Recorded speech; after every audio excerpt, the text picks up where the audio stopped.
Les bases de la nutrition. Alors, c'est bien beau de vouloir se lancer dans un rééquilibrage alimentaire ou toute autre forme de régime pour atteindre vos objectifs, que ce soit de perte de poids ou de prise de poids ou juste pour rééquilibrer votre alimentation. Mais il faut savoir déjà de quoi on parle en fait. La nutrition, c'est quelque chose de très large et de propre à chacun, j'ai envie de dire, parce que vous avez chacun votre régime. Vous avez les flexitariens, mais il y a aussi les végétariens, les véganes, les cétogènes, il y en a d'autres. Donc du coup, il faut comprendre déjà les bases d'une nutrition et ensuite, en fonction de chaque personne et de leurs convictions et bien sûr de leur régime, s'adapter aux personnes. Bonjour à tous et bienvenue dans cette nouvelle vidéo. Je m'appelle Jennifer, je suis coach équilibre et nutrition. J'aide les femmes actives à perdre du poids durablement sans le reprendre, même si elles n'ont pas le temps. Je t'invite tout d'abord à t'abonner à cette chaîne si ce n'est pas encore fait et bien sûr à liker la vidéo. Alors, qu'est-ce que sont les bases de la nutrition? Déjà, j'ai envie de vous dire que pour connaître les bases de la nutrition, il faut déjà simplement au moins savoir ce que sont les protéines, les lipides et les glucides. Ça, vous avez dû voir ça normalement à l'école. Je sais plus en quelle classe on apprend ça, mais vous avez quand même, on va dire, une base. Est-ce qu'elle est bonne ou pas? Je vous avouerai que je n'ai plus trop de souvenirs de cette période-là.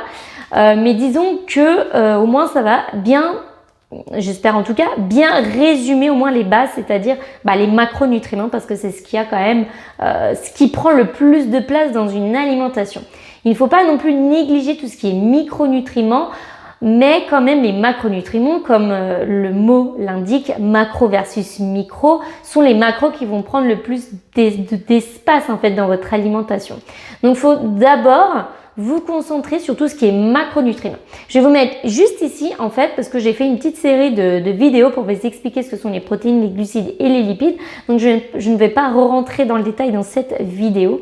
Mais tout ça pour vous dire que pour comprendre déjà ce que c'est que la nutrition et pouvoir changer tout simplement, déjà commencer à changer les choses, à prendre conscience des choses, c'est qu'il va falloir comprendre ce que c'est que les protéines, les lipides et les glucides.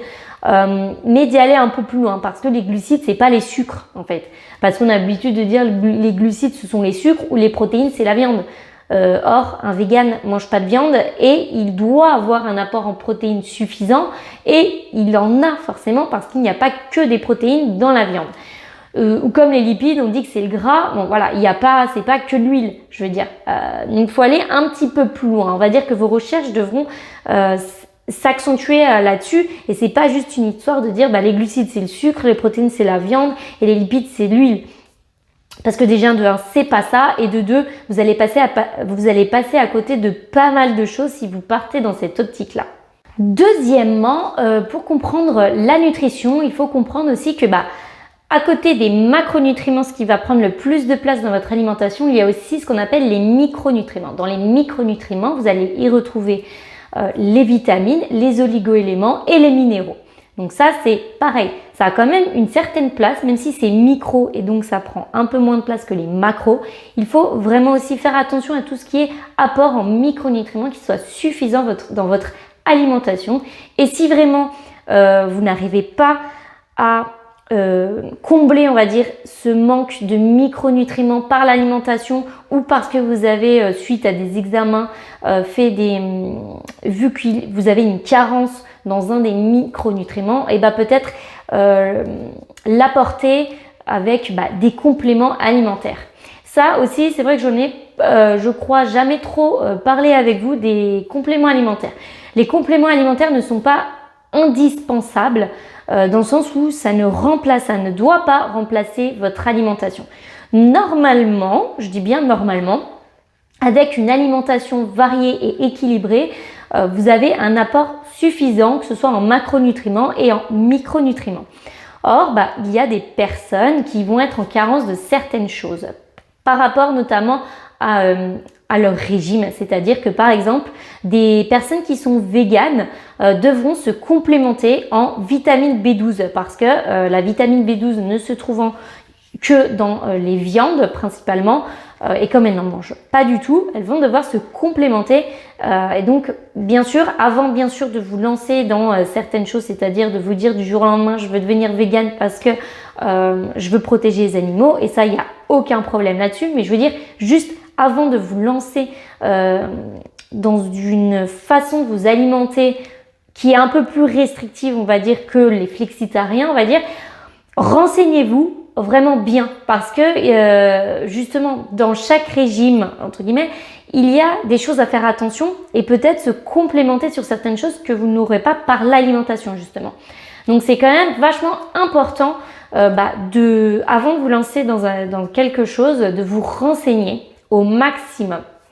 Tout ça pour vous dire que les micronutriments normalement sont donc apportés par votre alimentation si vous avez une alimentation riche et variée. Si il vous manque de quelque chose ou si par exemple de par une pathologie particulière vous avez une carence en micronutriments, il sera peut-être intéressant à ce moment-là de se complémenter. Donc comme je vous ai dit, les compléments alimentaires ne sont pas indispensables, ils ne sont pas obligatoires et en aucun cas ils ne remplacent une alimentation.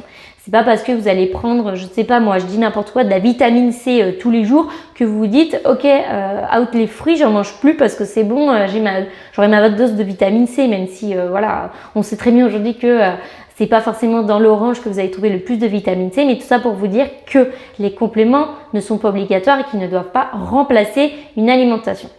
Mais ça peut sauver et ça peut être bien de se complémenter parfois par période. Par exemple en hiver où il y a peu de soleil, où il fait froid et enfin tout dépend où vous trouvez sur la planète bien sûr, mais où l'hiver en général il fait froid, au manque de soleil, il y a aussi il y a une certaine morosité ambiante. Ce sera peut-être intéressant de se complémenter sur certaines choses. Là n'est pas l'objet de la vidéo, mais tout ça pour vous dire que il faut faire aussi attention et comprendre les micronutriments. La troisième chose aussi à comprendre dans la nutrition, c'est que les apports caloriques varient en fonction des personnes. Et ça ne varie pas en fonction simplement si la personne est un homme ou une femme, ou si c'est un enfant ou un adulte, ou une personne un peu plus âgée. C'est pas si simple que ça, entre guillemets. Ça s'adapte à chaque personne. Vous avez donc un apport à avoir en protéines, en glucides et en lipides qui est différent en fonction si vous êtes une femme ou un homme, en fonction de votre âge, de votre poids, de votre taille, de votre mode de vie aussi, c'est-à-dire que si vous avez un travail très physique ou si vous êtes athlète de haut niveau ou versus quelqu'un qui va travailler toute la journée derrière un bureau et qui en plus de ça ne fait pas forcément d'exercice physique. Là, il y aura une énorme différence à sexe, âge, poids et taille différents. Donc ça, c'est une base qu'il faut aussi prendre en compte, qu'il faut comprendre. Il faut arrêter de se dire que un homme doit manger 2000 calories par jour et une femme 1800 parce qu'en général, c'est beaucoup ce qu'on voit, c'est beaucoup ce qu'on nous apprend aussi et c'est beaucoup ce qu'on voit sur les différents paquets que vous allez voir sur les paquets que vous achetez quoi en fait. Moi j'ai ça dans la tête parce que j'ai toujours vu ça sur les paquets de céréales. J'ai mangé énormément de céréales quand j'étais plus petite, quand j'étais enfant et ça m'avait tellement marqué parce que comme tout le monde, comme la majorité des gens, quand je mangeais mes céréales le matin, j'avais mon petit paquet de céréales que j'ai dépioté en long, large, en travers, donc je pense que je connais par cœur le truc. Et où on voyait ça répétitivement en fait, où on dit c'est 1800 calories par jour pour une femme et 2000 pour un homme, alors que c'est aberrant des trucs pareils. Il suffit que vous soyez un homme de 30 ans, que vous travaillez derrière un bureau toute la journée, vous ne faites pas forcément de sport. À côté, vous avez une femme de 30 ans aussi peut-être qui a un travail très physique, qui bouge toute la journée, qui en plus de ça fait du sport 4 fois par semaine. Vous doutez bien que très certainement la femme dans ce cas-là va devoir consommer plus de calories que l'homme. Donc et après voilà, à voir bien sûr en fonction d'autres paramètres, mais tout ça pour vous montrer que non, ça ne fonctionne pas comme ça. C'est pas parce que vous êtes une femme, dans ce cas-là on prend ni en compte votre âge, votre poids, votre taille. Là ça va pas du tout quoi. C'est pas 1800 calories pour tout le monde et n'importe qui parce que peut-être oui ça va coller, Certaines fois, ce sera ça.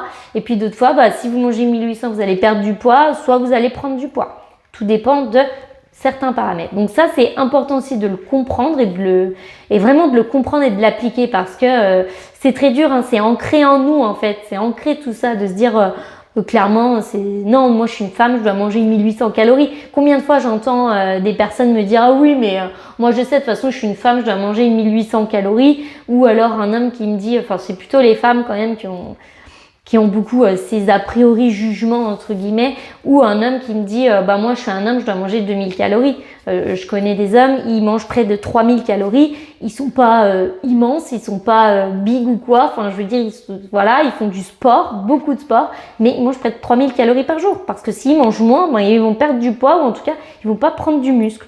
Donc du coup, les 2000 calories sont décontextualisées de tout. Pareil pour les 1800, c'est décontextualisé.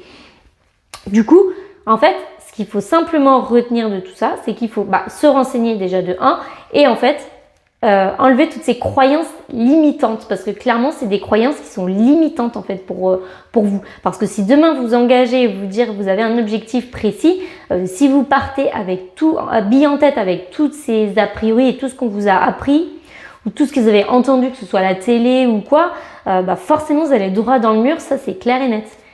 Donc voilà, clairement les bases de la nutrition, c'est ça, c'est de comprendre les macronutriments, les micronutriments et les apports caloriques à avoir chaque jour en fonction de vous, tout simplement, de votre vie, de votre passé peut-être et de vos objectifs bien entendu. J'espère que cette vidéo vous aura plu, je vous retrouve pour la prochaine vidéo.